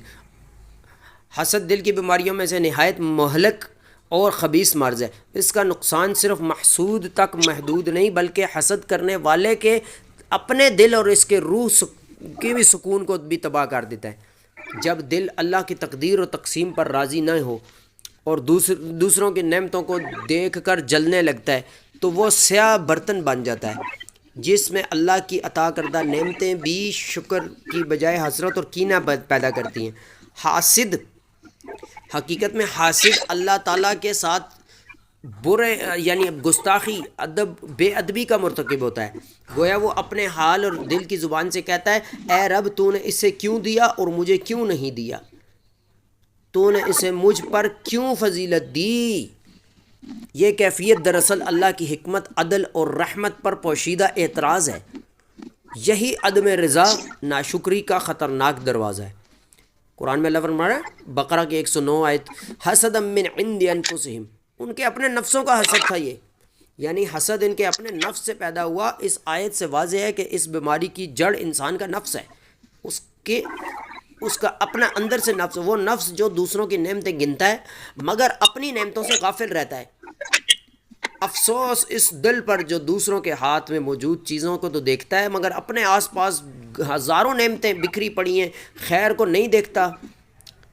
حاسد کی کیفیت اس وقت ظاہر ہوتی ہے جب وہ کسی کو نعمت میں دیکھتا ہے، اس کی نگاہ بدل جاتی ہے، لہجہ متغیر ہو جاتا ہے اور وہ کہتا ہے یہ تمہیں کیسے ملا، کہاں سے لائے؟ گویا یہ نعمت اس کے نزدیک غیر معمولی اور ناپسندیدہ ہے۔ وہ ماشاء اللہ لا قوت الا باللہ یا اللہ تمہیں برکت دے یہ الفاظ نہیں کہتا، یہ الفاظ کہنے کی بجائے ایسے الفاظ ادا کرتا ہے جن میں بظاہر سوال ہو مگر باطل میں حسد اور جلن چھپی ہوئی ہوتی ہے۔ جب محسود اسے کہتا ہے کہ برکت کی دعا کرو یا اللہ کا ذکر کرو تو فوراً کہتا ہے کیا میں تم سے حسد کرتا ہوں؟ او بھائی نہیں کرتے تو منہ سے پھوٹ دو نا، برکت کی دعا، تکلیف کیوں ہو رہی ہے؟ یہ انکار ہی دراصل اس کیفیت کا اقرار ہوتا ہے، کیونکہ حسد صرف آنکھ کی نظر نہیں بلکہ دل کی خباثت اور زبان کے اثر سے بھی ہوتا ہے۔ صحیح مسلم میں سیدنا سہل بن حنیف رضی اللہ کا واقعہ مذکور ہے کہ جب عامر بن ربیعہ نے ان کے جسم کو دیکھ کر کہا آج جیسا جسم میں نے کبھی نہیں دیکھا، ٹھیک ہے، تو سہل رضی اللہ عنہ گر پڑے۔ نبی علیہ السلام نے فرمایا تم میں سے کوئی اپنے بھائی کو کیوں قتل کرتا ہے؟ تم نے برکت کی دعا کیوں نہ کی؟ آنکھ کا لگنا حق ہے۔ یہ حدیث اس بات کی دلیل ہے کہ محض الفاظ بھی اگر ان میں برکت کی دعا شامل نہ ہوں تو ضرر کا سبب بن سکتے ہیں۔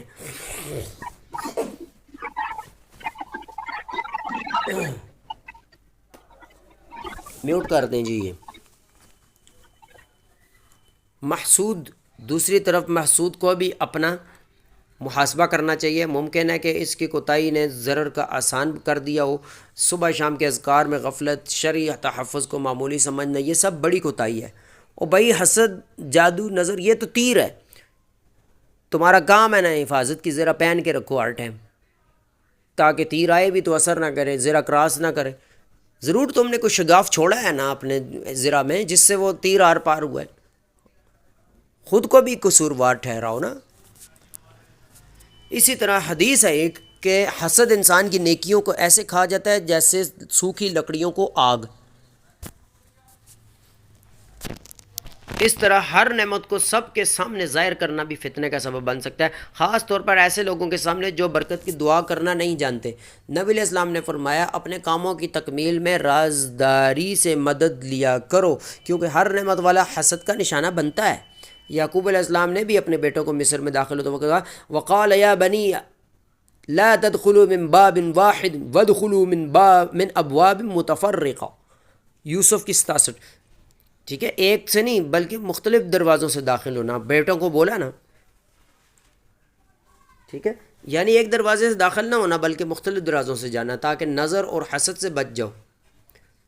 حسد ایک پوشیدہ اور خبیث چال ہے، اس سے بچنے کے لیے بندے کو اللہ کی طرف رجوع کرنا، توبہ کرنا اور شرعی اسباب حفاظت اختیار کرنا ضروری ہے۔ سورہ فلق اور سورہ ناس بہترین پناہ گاہ ہیں جن میں حسد کرنے والے کے شر اور وسوسہ ڈالنے والے کے شر سے حفاظت کی دعا ہے۔ خلاصہ کیا ہے؟ حسد ایک جڑ پکڑی ہوئی برائی ہے جو خبیث نفس میں پلتی ہے۔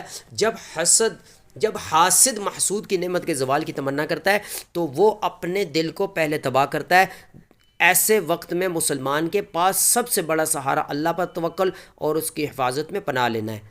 چوتھے مرحلے میں ہم نے مس اور اس کے اقسام اور اس کے سحر اور حسد کے ساتھ تعلق کو سمجھا۔ اب ہم اس اصل بنیاد کی طرف آ رہے ہیں جو اکثر روحانی اذیتوں کا ایندھن بنتی ہے۔ حسد یہ وہ جڑ ہے جس سے شیطانی وسوسے طاقت لیتے ہیں اور اگر یہ دروازہ بند ہو جائے تو ان کی بڑی قوت منقطع ہو جاتی ہے۔ آداب الرقیہ الشرعیہ و ضوابطها اثناء القراءة علی المریض۔ یہ کتنا ہے جی سبق نمبر؟ درس الخامس، خامس تو ہے لیکن مرحلہ کتنا ہے؟ پیچھے ڈبل تو نہیں آ گئی؟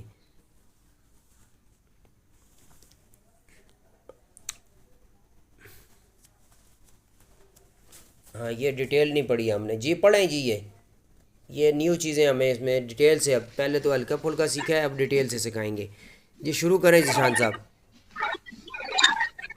پانچواں درس، رقیہ شرعیہ کے آداب اور مریض پہ پڑھتے وقت کے ضوابط۔ تمہید۔ بسم اللہ الرحمن الرحیم۔ تمام تعریفیں اللہ کے لیے ہیں جس نے ہم پر قرآن کریم نازل فرمایا اور اسے روحانی، جسمانی اور نفسیاتی بیماریوں بلکہ سب سے بڑھ کر دلوں کے امراض کے لیے شفا بنایا۔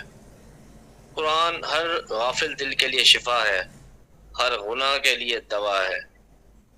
اور تھوڑا سا اوپر کریں۔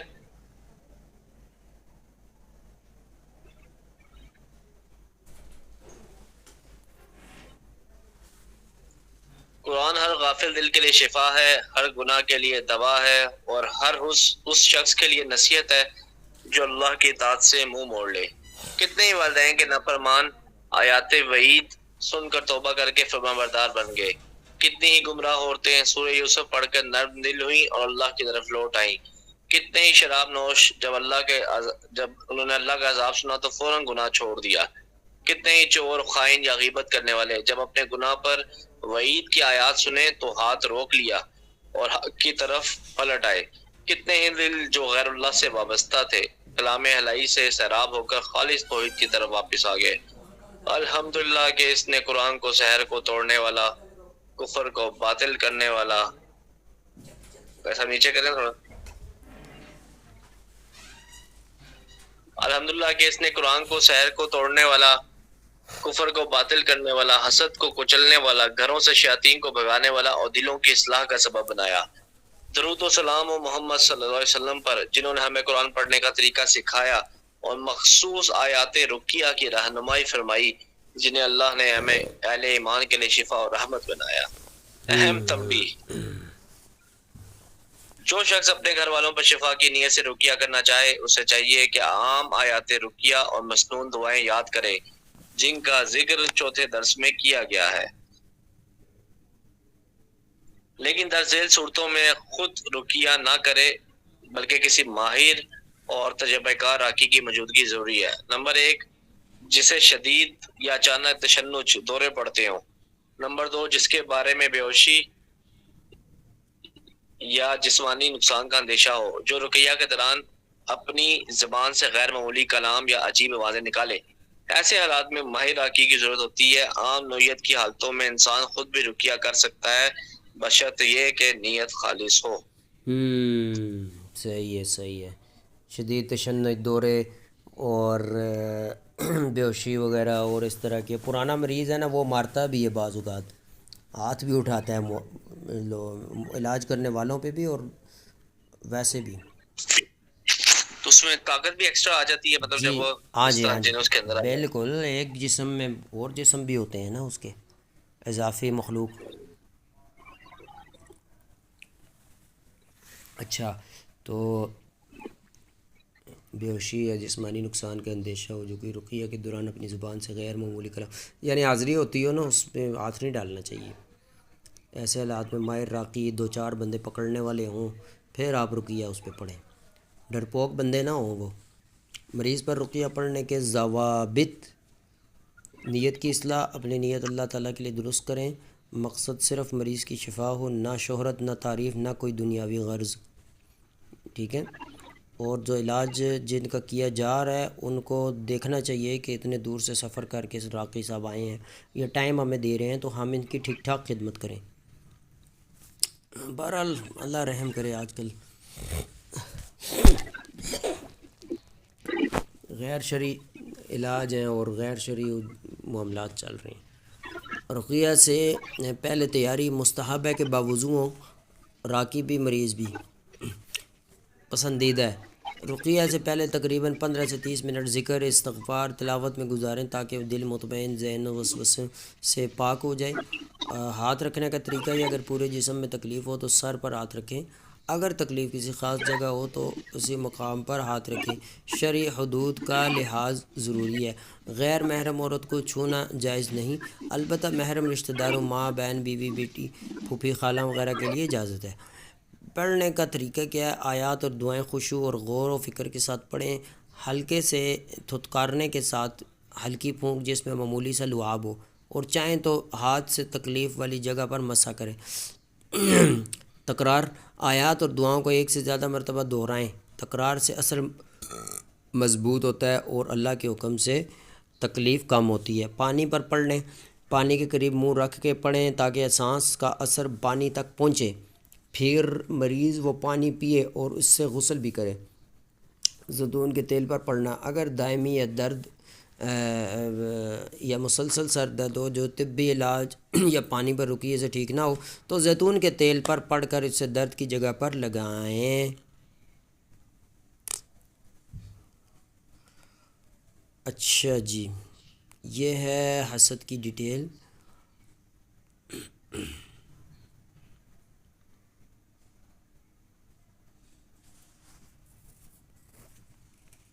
حسد کے بارے میں ہم نے سیکھا، یہ یعنی اپنی صلاحیتیں بھی چھپانی چاہیے، اور جو حسد جن کی نظر لگتی ہے نا لوگوں کو، وہ ان کو چاہیے بارک اللہ کہہ دیا کریں، اللہ برکت دے، ماشاء اللہ، بارک اللہ، ایسے الفاظ اللہ کا ذکر لازمی بولا کریں کسی کی کوئی چیز یا کچھ اچھا لگے تو۔ حسد کے امراض، محسود پر اثر اور حسد کی قدرت کی حدود۔ جی یہ پڑھیں جی آپ۔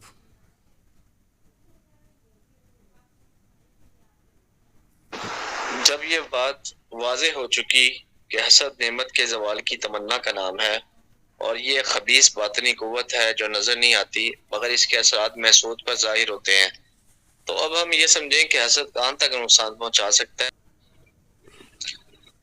جب یہ بات واضح ہو چکی کہ حسد نعمت کے زوال کی تمنا کا نام ہے اور یہ ایک خبیث باطنی قوت ہے جو نظر نہیں آتی مگر اس کے اثرات محسود پر ظاہر ہوتے ہیں، تو اب ہم یہ سمجھیں گے کہ حسد کہاں تک نقصان پہنچا سکتا ہے اور کہاں اس کی حد ختم ہو جاتی ہے۔ اس سبق کو سمجھنا ہمیں حاسد کی طاقت کو بڑھا چڑھا کر دیکھنے سے بچاتا ہے اور ہمارا ایمان مضبوط کرتا ہے کہ اصل قدرت اور اختیار صرف اللہ تعالیٰ کے ہاتھ میں ہے۔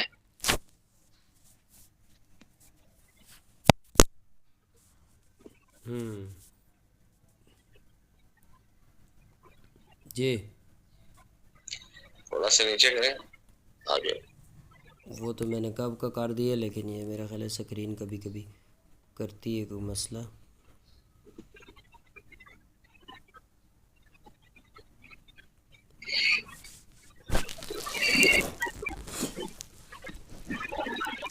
ٹھیک ہے، تاکہ وہیں سے شروع کر لیں جی جہاں جی سے۔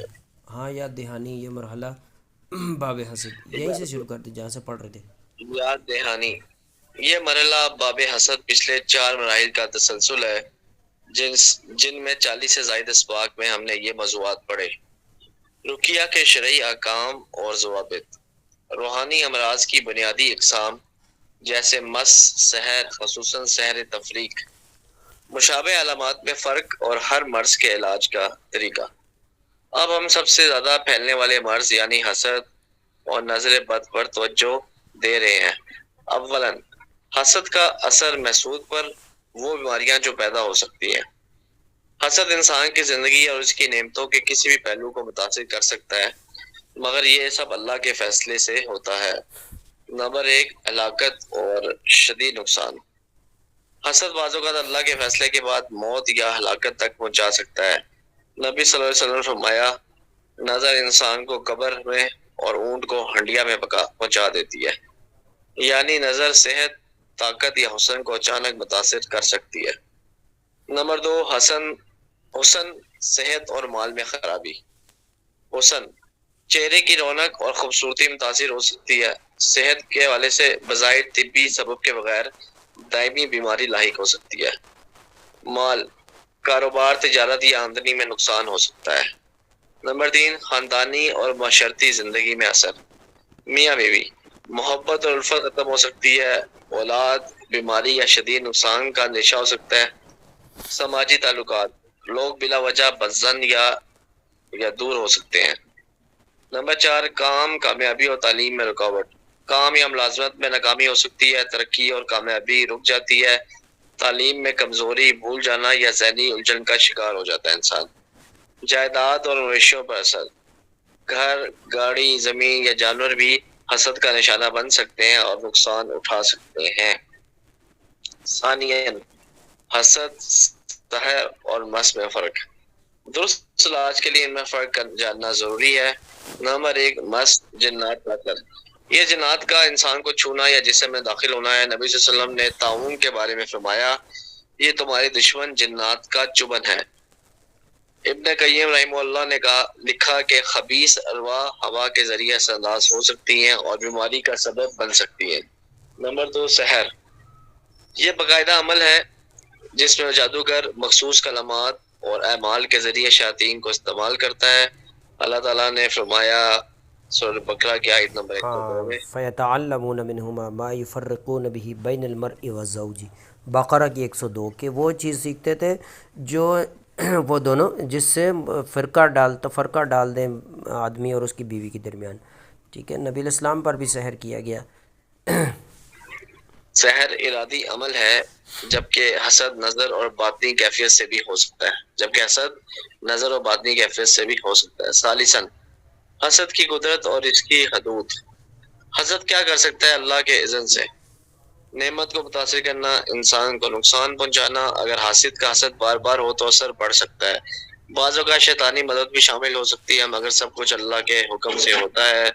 اللہ تعالیٰ فرماتے ہیں سورۃ الانعام کی آیت نمبر 17 میں، جی، اس کا ترجمہ ہے کہ جو وَإِن يَمْسَسْكَ اللَّهُ بِضُرٍّ فَلَا كَاشِفَ لَهُ إِلَّا هُوَ، کہ اگر آپ کو پہنچائے اللہ کوئی تکلیف، ٹھیک ہے، وَإِن يَمْسَسْكَ اللَّهُ بِضُرٍّ فَلَا كَاشِفَ لَهُ إِلَّا هُوَ، تو سوائے اس کے وہ کوئی دور نہیں کر سکتا۔ بعض آیات میں آتا ہے کہ انسان کے اپنے اعمال کی وجہ سے اس پہ تکلیف آتی ہے، ٹھیک ہے، بعض آزمائشیں پہ ہوتی ہیں، لیکن ہم تکلیف کی وہ ہم نہیں کہتے کہ ہم نسبت اس کا اللہ کی طرف نہیں کر سکتے کہ اللہ نے بھیجی تکلیف۔ ہاں، دور کر سکتے ہیں اللہ تکلیف، لیکن اللہ رب العالمین ارحم الراحمین ہے، وہ انسانوں پر مہربان ہے، تکلیف دور کر سکتا ہے، اللہ کرتا ہے، ٹھیک ہے، لیکن وہ اس کی رحمت اس بات کا تقاضا کرتی ہے وہ تکلیف دور کرے لوگوں سے۔ لیکن جو تکلیفیں آتی ہیں نا، یہ لوگوں کے اپنے اعمال کے کرتوتوں کی وجہ سے آتی ہیں، ٹھیک ہے۔ ہاں، اللہ رب العالمین کی طرف ہم شر کی نسبت نہیں کریں گے، ٹھیک ہے، اللہ ہر جو چاہے کر سکتا ہے، لیکن انسانوں کے اپنے اعمال ان پر یہ تکلیفیں کھینچ کے لاتے ہیں۔ اچھا، نیکسٹ آگے ہے، حسد کیا نہیں کر سکتا، ٹھیک ہے، اللہ کے فیصلے سے آگے نہیں بڑھ سکتا۔ نبی علیہ السلام نے فرمایا لو کان شیء سبق القدر لسبقته العین، اگر کوئی چیز سبقت لے جاتی تقدیر سے تو وہ نظر ہے، ٹھیک ہے، نظر ہوتی۔ نظر کیا ہے؟ اگر لو کان شیء، اگر کوئی چیز کیا ہے کس پر لے کے جاتی، تقدیر پر سبقت لے کے جاتی، تو وہ کیا ہے؟ نظر ہوتی۔ مضبوط تحسین کو نہیں توڑ سکتا حسد۔ نبی علیہ السلام کی دعا، میں تم دونوں کو اللہ کے کامل کلمات کی پناہ میں دیتا ہوں، شیطان حامہ وکل عین لامہ وغیرہ، یہ آیت، یہ حدیث، ٹھیک ہے، اللہ نے قرآن میں فرمایا من شر حاسد اذا حسد، فلق کی آیت 5۔ اذکار میں کوتاہی اور حسد کا تعلق، جی پڑھیں۔ اذکار میں کوتاہی اور حسد کا تعلق، اصل سبب اکثر نعمت کی زیادتی نہیں بلکہ اذکار میں غفلت ہوتی ہے۔ شیخ ابن عثیمین رحمہ اللہ فرماتے ہیں، شیخ ابن عثیمین رحمہ اللہ فرماتے ہیں کہ انسان اگر آیت الکرسی معوذتین صبح شام کے اذکار کا اہتمام کرے تو اللہ کے حکم سے محفوظ رہتا ہے۔ خلاصہ، حسد زہریلا تیر ہے، مگر وہ اللہ کے حکم کے بغیر نہیں لگ سکتا اور نہ نقصان پہنچا سکتا ہے۔ اللہ کے کلمات کے ذریعے تحسین ہی اصل ڈھال ہے۔ نصیحت کیا ہے؟ یاد رکھو حسد جتنا بھی شدید ہو وہ اللہ کی اجازت کے بغیر کچھ نہیں کر سکتا. اصل قوت ذکر توکل اور دل کی پاکیزگی میں ہے. جو شخص نعمت دیکھ کر برکت کی دعا کرتا ہے اور صبح شام کے اذکار کا اہتمام کرتا ہے وہ اللہ کی حفاظت میں آ جاتا ہے.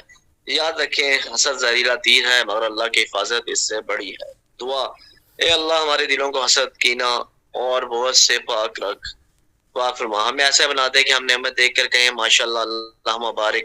ہمیں اور ہمارے اہل و عیال کو ہر چھپے ہوئے شر اور ہر حاسد سے محفوظ فرما اور ہمیں دوسروں کی نعمتوں پر خوش ہونے والا بنا دے. کیا سمجھ آمین آئیے؟ یا رب العالمین. ڈیٹیل تھوڑی بتائیں، کیا سمجھ آئیے؟ اچھا، کیا سمجھ آئیے آپ اس کو؟ میں آپ نے اس میں یہ ہوتا ہے کہ جو بھی ہے وہ یہ ہے کہ اسے ان نعمتوں کا اظہار لوگوں کے سامنے نہ کرے، کیونکہ بہت سے ایسے لوگ ہوتے ہیں، حاسد ہوتے ہیں، جو آپ کی نعمتیں دیکھ کے خوش نہیں ہوتے بلکہ وہ یہ چاہتے ہیں کہ یہ نعمتیں ان سے چھن جائیں اور وہ نعمتیں اللہ تعالیٰ ان کو عطا فرما دے. تو پھر یہ ہوتا ہے کہ ان کی بری نظر سے شیطان جو ہے ان کے ساتھ شامل ہو کر انسان کو نقصان پہنچاتا ہے اور یہاں تک کہ انسان کو جو ہے انسان کی ہلاکت بھی ہو سکتی ہے. اور اس میں ایک حدیث بھی ہے کہ نبی صلی اللہ علیہ وسلم نے فرمایا کہ میری امت کے بہت سے لوگ جو ہیں وہ نظر کی وجہ سے قبروں ہلاک میں، ہو جائیں گے، ہاں قبروں میں پہنچ تو جائیں گے. قبروں میں پہنچ جائیں گے. تو ہمیں یہ چاہیے کہ اس کے لیے اس سے بچیں، اور بچنے کے لیے یہ ہے کہ صبح شام کے اذکار جو ہے اس کا پراپر اہتمام کریں اور اپنے آپ کو گناہوں سے جتنا ممکن ہو آپ بچائیں. اور اور کیا سمجھ جب آئیے؟ اپنے کسی مسلمان بھائی کو اگر آپ دیکھتے ہیں اس کے بعد کوئی نعمت ہے تو اس کے ماشاءاللہ بارک اللہ فیک اس طرح کے الفاظ استعمال کریں، کیونکہ جیسا کہ اس میں بتایا گیا ہے کہ دو صحابہ کے ذکر ہے کہ ایک صحابی نے دوسرے صحابی کو دیکھا کہ ان کا وہ نہا رہے تھے، ان کا جسم بہت خوبصورت تھا، تو انہوں نے کہا کہ کیا خوبصورت جسم ہے، تو ساتھ ہی وہ نیچے گر گئے. تو نبی صلی اللہ علیہ وسلم کے پاس جب یہ لے کر آیا گیا تو انہوں نے کہا کہ اپنے مسلمان بھائی کو ہلاک کرتے ہو. اچھا، تو میں یہ اس حدیث میں ہے کہ تم کس کے مطلب ہے کہ تہمت لگانا، دیکھیں وہ گر گئے تھے. حدیث کی ڈیٹیل میں نے اس دن پڑھا کہ پوچھا نبی علیہ السلام نے کہ تم کس کو مطلب ہے کہ الزام دیتے ہو، تہمت لگاتے ہو کہ کس نے یہ کیا ہے. فرمایا فلاں سے ابھی اس ٹائم گزرے تھے. تو ایک نا ابھی ہمیں بھی پتہ نہیں کنفرم لگ سکتا کہ کس کی نظر لگی ہے. ٹھیک ہے، غالب گمان ہو نا جس پہ، تو اس کا پانی لے لینے چاہیے غسل وضو کا، یا جھوٹا پی لینے چاہیے اس کا.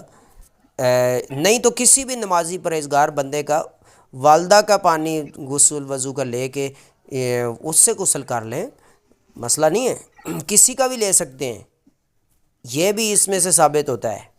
ٹھیک ہے، اب حدیث کے الفاظ جو ہے نا یہ ہیں کہ تم کس پر شک کرتے ہو. شک کی بنیاد پر لیا نا، کنفرم تو نہیں تھا کہ اسی کی لگی ہے نظر. ٹھیک ہے، کنفرم ثابت ہوا کسی کا بھی والدین کا. ویسے غالب گمان ہوتا ہے بچوں پہ، چھوٹے بچوں کو والدین کی لگ جاتی نظر، تو والدین کے غسل وضو کے پانی سے ہم نہلاتے ہیں، وہ ٹھیک ہو جاتے ہیں ماشاءاللہ. تو اسی طرح کسی کو بھی لے لیں، کوئی پتہ نہیں، باری باری سب کو ٹرائی کر لیں. کیا ہے اس میں؟ جھوٹا پی لیں سب کا، تو باری باری. جھوٹے میں شفا ہے، جھوٹا توڑ دیتا ہے اثر. یعنی اگر میری نظر آپ کو لگی ہے نا، تو میری جھوٹا پانی چائے پینے سے نا آپ وہ ٹوٹ جائے گا. اگر میری نظر آپ کو لگی ہے تو کسی ٹائم دعوت کریں آپ میری چائے کی. جب میں چائے پیوں گا تو آخر میں سے تھوڑی سی چائے جو بچے گی وہ آپ پی لیں، یا پانی میرے سامنے پیش کریں اور دیکھیں میں نے کس سائڈ پہ منہ لگا کے پیا ہے، اسی جگہ سے آپ نے تھوڑا ڈال کے پانی تو اسی جگہ سے پی لیں، نظر ٹوٹ جائے گی آپ کی. اس دن ایک ہمارے دوست ہیں، ہمارا دیکھیں نیک بندے کی بھی لگ جاتی ہے نظر حسد، ضروری نہیں ہے کہ کوئی لگائے تو لگے گا. نیک تھے نا صحابی، آپس میں لگ گئی نظر. وہ نا ایسے ہی ہوا ہمارے درمیان، ایسے اس کو جھٹکے لگنے شروع ہو گئے. ایک بندے کو الٹیاں شروع ہو گئی ادھر ہی، ماشاءاللہ پرانی نظر ٹوٹی اس کی. کیا ہے، جھوٹی چیز کھانی پینی چاہیے، میاں بیوی کو بھی، والدین بہن بھائیوں کو بھی آپس میں. اس سے بڑی بیماریاں ٹھیک ہوتی ہیں. حسد نظر ٹوٹتا ہے. ماں باپ دشمن تو ایک نہیں ہے نا، کھانا کھانے ماں سے باپ ماں باپ دشمن تو نہیں ہے نا، وہ تو خوش ہوتے ہیں میرا بچہ ترقی کرے، لیکن نظر لگ جاتی ہے. صحیح سے. اچھا اس میں تعجب، یہ ہوتا ہے تعجب کی نظر بھی لگ سکتی ہے. جی کیا پوچھ رہے ہیں؟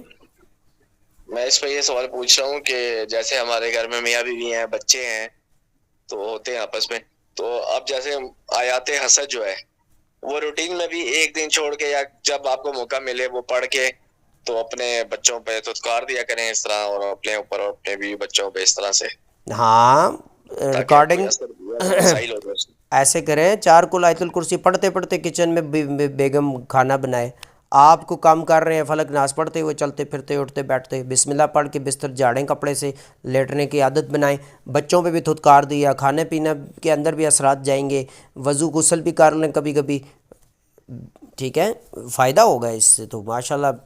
ماں مر جائے گی شیطان کی تو. جی جی ٹھیک ہے. ہاں ٹھیک یہ ہو گیا. ڈاکٹروں کو جزاک سمجھ بھی نہیں اللہ. آتی بیماریاں جو آتی ہیں نا پھر حسد نظر جادو سے، یہ ٹوٹتی رہتی ہیں. جھوٹا کھانے پینے کی عادت بنائیں آپس میں میاں بیوی کا. حضرت ہمیں حدیث سے بھی ملتے ہیں، نبی علیہ السلام اس جگہ سے منہ لگا کے پیتے جہاں سے ان کی وائف نے منہ لگا کے پیا ہوتا تھا. حدیث میں آتا ہے نا، حضرت عائشہ رضی اللہ عنہا. جی جی بالکل. جی جی جی بالکل. تو یہ چیزیں نا جزاک بڑی اللہ. ضروری ہیں، کیونکہ یہ چیزیں لوگوں کو نہیں سمجھ، تو ان کو اس کی اویئرنیس دینی چاہیے. ٹھیک ہے نا. جی تو بالکل. جی تو یہ چیزیں ضروری ہیں. اور کیا سمجھ آئی آپ کو آج کے درس پہ؟ اب جو تسلسل میں ٹوٹ گیا ہے. میں کہاں پہ تھا؟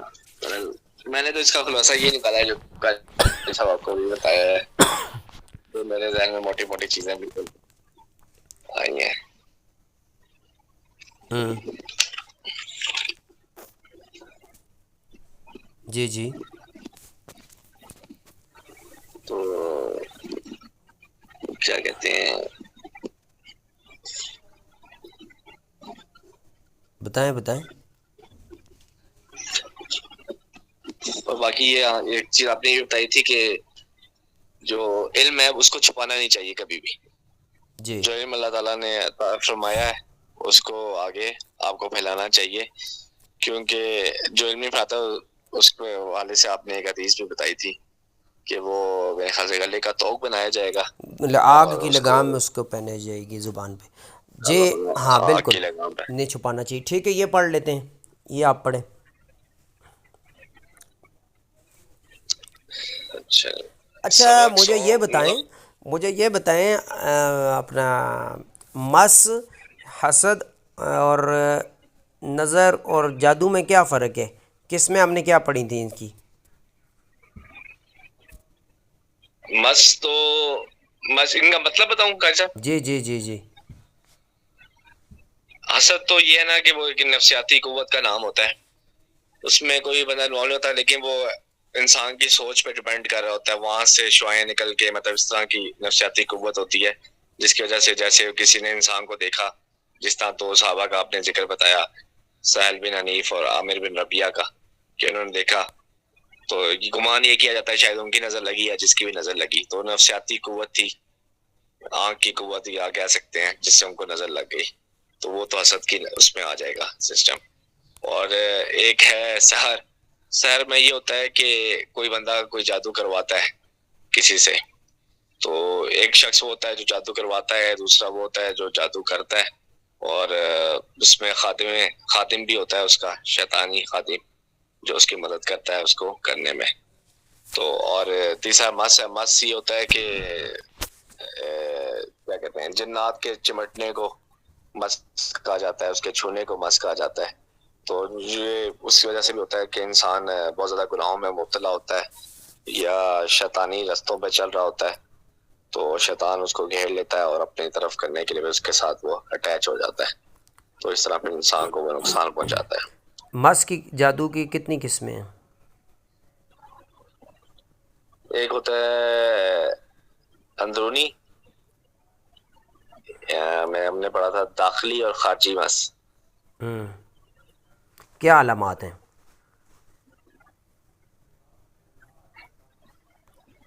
اس میں علامات داخلی کی اور خارجی کی. داخلی جہاں تک مجھے یاد آ رہا ہے کہ انسان کو حرارت محسوس ہوتی ہے جسم کے اندر، حرارت محسوس ہوتی ہے، سر درد ہوتا ہے، اور پیٹھ کے اوپر والے حصے میں درد محسوس ہوتا ہے، اور وہ درد وغیرہ جو ہے وہ گھومتا رہتا ہے پورے جسم میں، منتقل ہوتا رہتا ہے اچھا. درد. جی جی. تو ریڑھ کی ہڈی میں درد ہوتا ہے، اس طرح سے ہے. جادو کی کتنی قسمیں ہیں اور علامات کیا ہیں جادو کی؟ جادو سحر،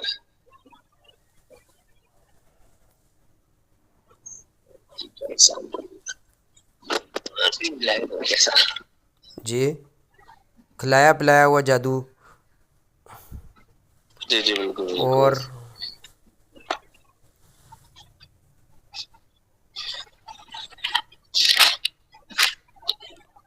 اور کون سے جادو؟ علامات کیا ہیں جادو اور حسد اور مس کے درمیان کیسے پہچان کریں گے آپ؟ جو یہ ہوتا ہے حسد وغیرہ ہوتی ہے، اس میں نیند وغیرہ آتی ہے انسان کو، اور متلی وغیرہ محسوس ہوتی ہے، اور شدید جمائیاں آ رہی ہوتی ہیں. اور یہ جو جادو ہوتا ہے اس میں یہ ہوتا ہے کہ انسان کو ڈونے خواب آتے ہیں، ایسے محسوس ہو رہا ہوتا ہے کہ کوئی جانور جو ہے نا آپ پہ اٹیک کر رہے ہیں، خواب کے اندر آپ کے اوپر حملہ آنے کی کوشش کر رہے ہیں. اور حسد جی. میں؟ حسد میں یہ ہوتا ہے کہ آپ کو نیند آتی ہے، جمائیاں آ رہی ہوتی ہیں، اور آپ کو سر درد بھی ہوتا ہے اچانک سے. اور جادو میں یہ ہوتا ہے کہ آپ کو معدہ وغیرہ میں درد ہوتی ہے، کمر وغیرہ میں درد ہوتی ہے سیر میں، اور خواب میں پریشان کن صورتحال بندے کو محسوس ہوتی ہے. اور اس میں یہ ہے کہ نماز اور وضو کرنا چاہیے، اس سے یہ ہوتا ہے کہ کمزور ہو جاتا ہے. جادو میں انسان کو نیند میں بے چینی وغیرہ بھی محسوس ہوتی ہے. اور حسد میں یہ ہوتا ہے کہ آنسو وغیرہ بھی آتے ہیں انسان کے، اور متلی وغیرہ آتی ہے جب حسد کی یاد پڑی جاتی ہے تو، کیونکہ اس میں یہ ہوتا ہے کہ حسد جسم سے باہر نکلنے کی کوشش کر رہا ہوتا ہے. تو حسد کا جو مریض ہے اسے چاہیے کہ غسل وغیرہ کرے، تاکہ اس سے جو ہے نا اس کا اثر کم ہو جاتا ہے. جی. مس اچھا. میں جو علامات ہیں وہ منتقل ہوتی رہتی ہیں، اور زیادہ کمزور بھی ہوتی ہیں یہ علامات. اچھا یہ سحر وغیرہ کب سے شروع ہوا ہے؟ جسمانی یہ ہوتا ہے. جی سحر شروع پتہ ہے کب سے ہوا تھا؟ یہ پہلے بھی تھا. اب میں ایک مثال دیتا ہوں. کتابیں اور پڑھ کے پھونکنا، اور یہ بڑا پرانا ہے، ٹھیک ہے، بہت یعنی بہت پرانا ہے سحر. یہ پہلے دور میں تھوڑا چینج تھا اس کا طریقہ، ابھی آج کل کے دور میں چینج ہے، ٹھیک ہے. سحر آج بھی موجود ہے، پہلے بھی موجود تھا، کتابوں کی شکل میں، نقش کی شکل میں، اور ٹھیک ہے عبادت کی جاتی تھی مختلف طریقوں سے شیطان وغیرہ کی، اور ابھی بھی موجود ہے، ٹھیک ہے. لیکن ترقی کر گیا نا دور، ٹیکنالوجی آ گئی. ابھی ٹیکنالوجی آن لائن سحر ہو رہا ہے، آپ یقین نہیں کریں گے، آن اچھا. لائن بھی سحر ہو رہا ہے. جادو پڑھ کے، کوئی منتر پڑھ کے کسی کو میسج کرتے ہیں، وہ میسج جو ہے نا اس موبائل میں جاتا ہے، ادھر سے جو ہے نا اس پہ اثرات شروع ہو جاتے ہیں. وہ سنتے ہیں تو وہ بہت سارے ہیں دیکھنے ہیں، سننے، ٹھیک ہے. یہ فیس بک وغیرہ اور یہ ٹک ٹاک یہ خود ایک سحر ہے. شیطان کب آتا ہے؟ دروازہ شگاف کھڑکی کوئی ہو تو اندر مچھر آتے ہیں نا، تو تو یہ تو آپ کا حصار توڑتی ہیں، نہ محرم عورتیں ہیں، نہ محرم مرد ہیں، نہ وہاں پہ گندے کمنٹس ہیں، گندی گالیاں ہیں، ٹھیک ہے، جھوٹ فراڈ، ٹھیک ہے، اور اللہ معاف فرمائے گندے لباس پہنے ہوئے آ رہی ہیں عورتیں مرد، گانا ہے، ٹھیک ہے، ایسے ایسے گانے ہیں جن میں خود منتر ہیں، میوزک تو ہے ہی شیطان کا منتر، ٹھیک ہے، یہ خود ایک جادو ہے۔ کئی پیشنٹس ہیں، انہوں نے ماشاءاللہ مجھے ایک پیشنٹ نے بتایا جب سے تصویریں، موبائل، ٹی وی، کیبل، یہ چیزیں نکالیں گھر سے، تب سے ماشاءاللہ ٹھیک ہے، بڑا انہوں نے علاج کرایا کئی سال، میں گواہ ہوں، جی جی ٹھیک ہے نا۔ تو مطلب ہے کہ بہت زیادہ خطرناک چیز ہے یہ، خود ہم نے مسلط کیا وہ خود پہ، ٹھیک ہے۔ موبائل رکھیں لیکن اس کو جتنا مطلب ہے کہ آپ کو ضرورت ہے اتنا یوز کریں، باقی تو یہ چوک ہے، فیس بک، ٹک ٹاک، یہ چوک ہے، چوک میں ہر قسم کا لفنگا بھی آپ کو اکثر یہ ہے ہی گمراہی، بچنا چاہیے۔ کئی علماء نے اس کو چھوڑ دیا ہے، فون ٹچ موبائل کو رکھنا چھوڑ دیا ہے، کیونکہ تلاوت کھولنے کے لیے کھولا تو سامنے کچھ اور آ گیا، ایڈ چلنے شروع ہو گئے گندے، تو کیا بندہ کہاں سے پھر بچ جانا چاہیے۔ اللہ ان کو ڈبل رزق دیا، اللہ نے پھر کام ہی ان کا فون پہ تھا، اللہ نے ان کو رزق دینا تھا جو لکھا ہوا ہے، تو اللہ کے لیے آپ کسی چیز کو چھوڑتے ہیں، پھر اللہ تو بڑی قدردار ذات ہے نا۔ تو جی جی ہاں، اور کیا سمجھ آیا اصل میں آپ ہم کو؟ ان چیزوں کو لائٹ لیتے ہیں، اس کا اس کے اثرات بڑے خطرناک ہیں۔ جی جی، ڈاکٹر اسپتالوں میں اکثر کیسز، اسپتال میڈیکلی نہیں ہے، اسپتالوں میں جائیں، جی جی ٹھیک ہے، اور ویسے آپ جائیں ہر دوسرا بندہ سحر زدہ نظر آئے گا آپ کو، ٹھیک ہے، جو دین سے دور ہے نا، قرآن و سنت سے دور ہے، آپ آنکھیں بند کر کے فتویٰ لگا سکتے ہیں اس پہ کہ یہ سحر زدہ ہے، یہ شیطانی ہے، یا جو بھی ہے، اس کو بیماریاں شیطانی ہیں۔ شیطان کا شکنجہ آسان ہو گیا موبائل کی وجہ سے آج ہاں، کا، موبائل ٹی وی وغیرہ۔ جی جی جی جی جی جی بالکل، یہ تو سنی سنائی باتیں تھیں نا، آج کل تو ٹیکنالوجی سے ہم ثابت کر رہے ہیں، دیکھیں نا آپ کے سامنے ہے سب کچھ۔